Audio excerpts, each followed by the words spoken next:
Hey everyone, it's Ava here and welcome to my channel. So in this channel, I cover a whole lot of skincare and beauty, and occasionally I do provide helpful tips on how to grow on social media. So today's video is a sequel to my last video where I shared my journey on how I grew to 30K on Instagram in a very short amount of time.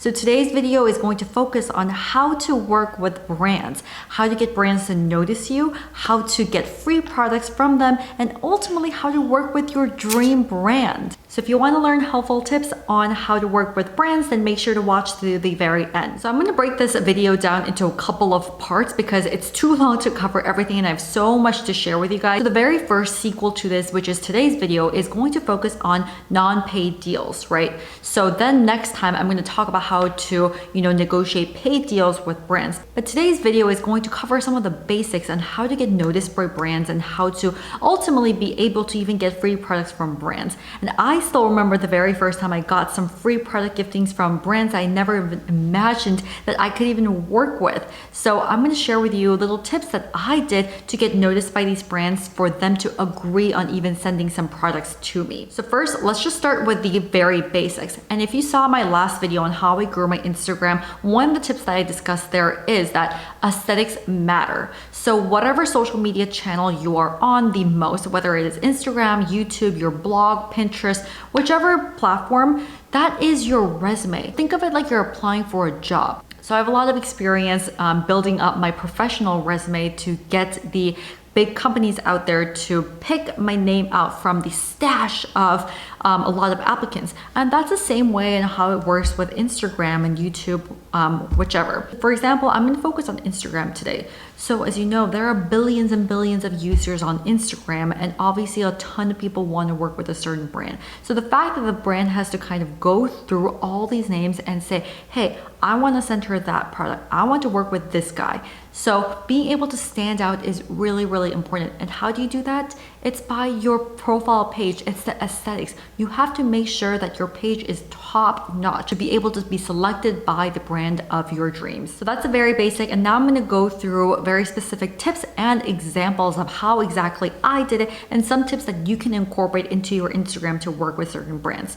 So let's get started with the tips now. The first is too obvious. It is to follow the brand that you work with. It's too obvious, I know, but it's crazy how many people don't follow this rule. I've talked to a lot of brands and they have personally told me that so many people don't actually follow the brand and just message them saying, hey, can I get your products? It doesn't really work like that. Imagine that you're a brand and an influencer sends you a DM saying, hey, I would love to try your products. And then you click on that influencer's profile and you see that icon, follow back. Like, what? This person isn't even following the brand and you want free products?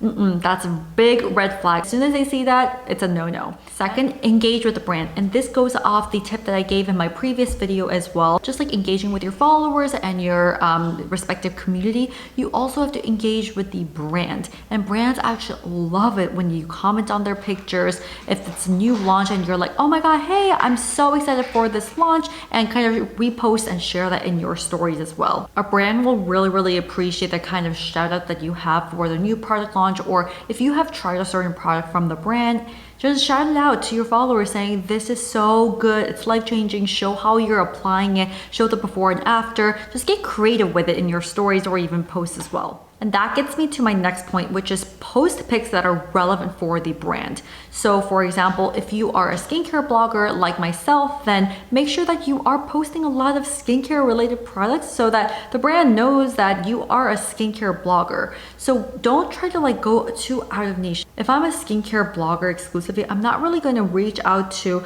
a fashion brand or another random food company unless it is relevant to my niche. But when you're starting out, just make sure to focus on your niche, and then later on you can kind of expand into other categories, which is exactly what I am doing right now. But when I first began, I only stuck to skincare and some makeup items. Let's just say, for example, that you're a clean beauty blogger, right? So you're testing out all this clean beauty makeup and you're an expert in that field. So you post YouTube videos or Instagram posts on, wow, this mascara from this clean beauty brand is amazing.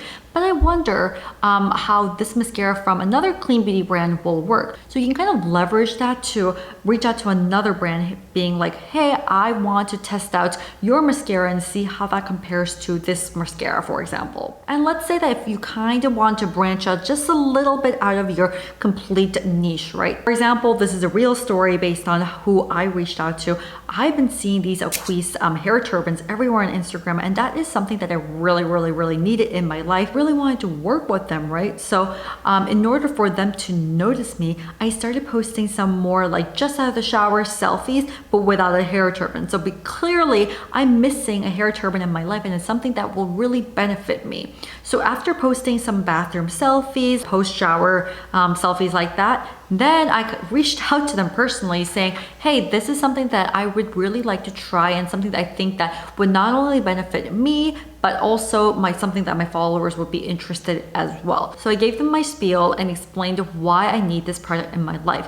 And turns out they liked my speech, so they sent me more products, and now I have a really good relationship with them. Now I have 3 colors from the turbans. So if you haven't checked out the turbans, please do, because they're so good as well. So that gets me to my next point, which is send them a note. And you have to be very strategic and crafty in the note that you send them, because once you send a really bad note, you can't really get that out of their DMs, right? So what I did was I wrote a little short draft in my note section and then would copy and paste that to a certain DM. But you have to make sure you're not just using the same very template in every single brand. Just make sure the message is very relevant. So the first thing you have to do is, introduce yourself. Tell them who you are, what kind of niche you're focusing on, what you're passionate about. Second, tell them your stats. Tell them why they will benefit by sending you products. Third, that just means that you've opened up the door. So even if they don't say yes right this moment, you have opened up the door. So later on down the line, when they see a good fit, they can totally send you products. And that has actually happened to me before as well. I've gotten rejected, but later on the brand somehow discovered me through other posts that I was doing and was like, hey, we would actually love to send you products. And that brand is Tatcha, actually. Don't be let down because a brand says they're hit their influencer gifting capacity, which is totally true in a lot of the cases, because they have a certain budget, certain number of products that they can send out. If they've reached that, then you may have to wait a couple of months and then you can follow up with them again. So the standard note that I send has to address those 3 points. So for example, a note can go along the lines of this. Dear Tatcha, for example, my name is Ava and I am the creator behind this Instagram account, Glow with Ava.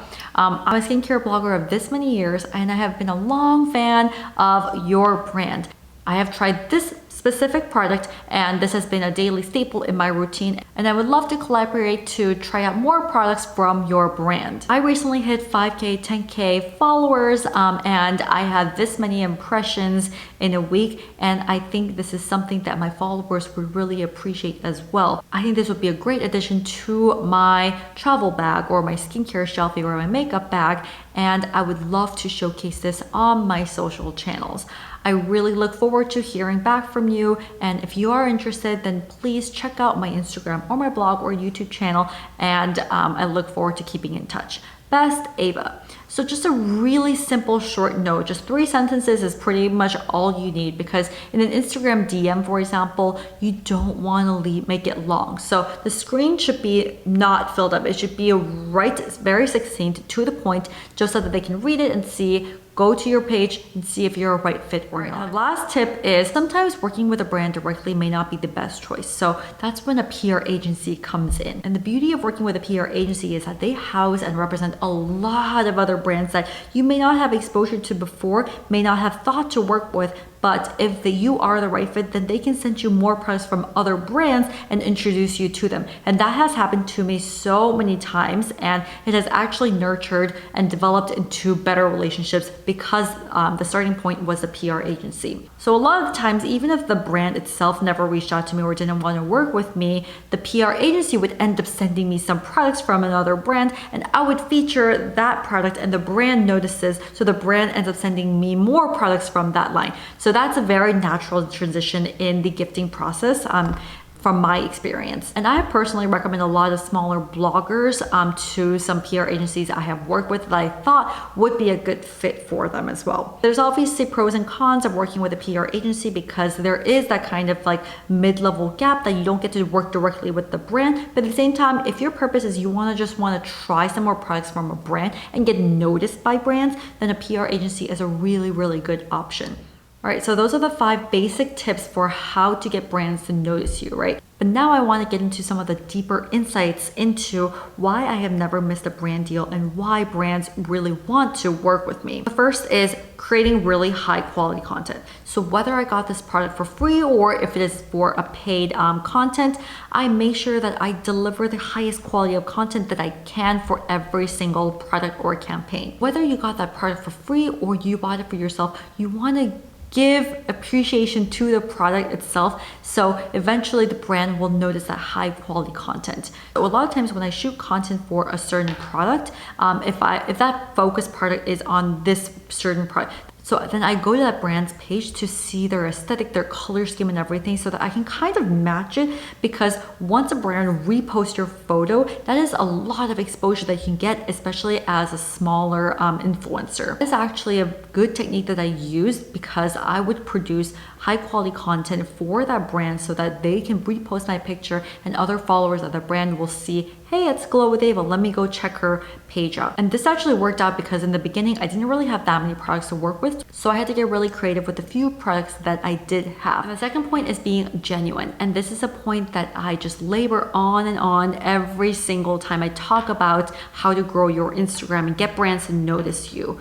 So unless you're a photographer and your main purpose is just to take good pictures for a brand, what gets you to the next level and what gets you to stand out is your authenticity, your genuineness, your personality to come through the photos. Because for example, if a brand has a vitamin C serum, there can be thousands of people who rave about this product, but for the brand to actually choose you for their campaign or to feature you on their page, has to make sure that they really feel like you genuinely like the product, your personality is coming through. Have a unique approach to that product. So even if it's a very standard product like a vitamin C product or a simple moisturizer, I make sure that my approach to using the skincare product or how I deliver that message is very unique. Whether it is using it right out of a workout class or using it as an eye mask compared to a standard, like eye cream. So just get creative with how you use it so that it is something, so it's a unique approach that the brands would love to share with their followers as well.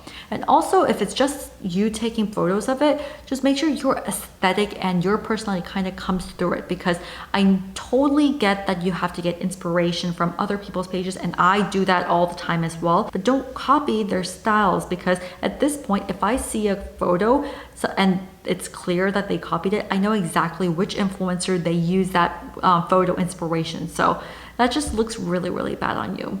So don't do that. Don't be that person. And the last tip I have is working for free. And I know this is not what you may want to hear, but in the beginning, you really want to make sure that you are developing the relationship that you want with the brand. If you do want to get noticed and be able to develop a good relationship, then create high quality content, work for free or at a very low rate that you can keep nurturing that relationship. And I still work for free for so many brands just because I truly love them and my genuine personality is coming through as well. And I have a lot of cases where in the beginning I did work for free, create a free content for them, but in the later stages, after developing their relationship, they eventually would pay me for some of the more curated content as well. So that's just my 2 cents in how I grew my Instagram, how I have never missed out on a brand deal, and why brands love working with me. And make sure you hit that subscribe button if you want to stay tuned for next sequels of how to monetize your social media channel as well. All right, well, thank you so much for tuning into today's video. Also pop a look at my Instagram at Glow with Ava, and I will come back to you with another very helpful video.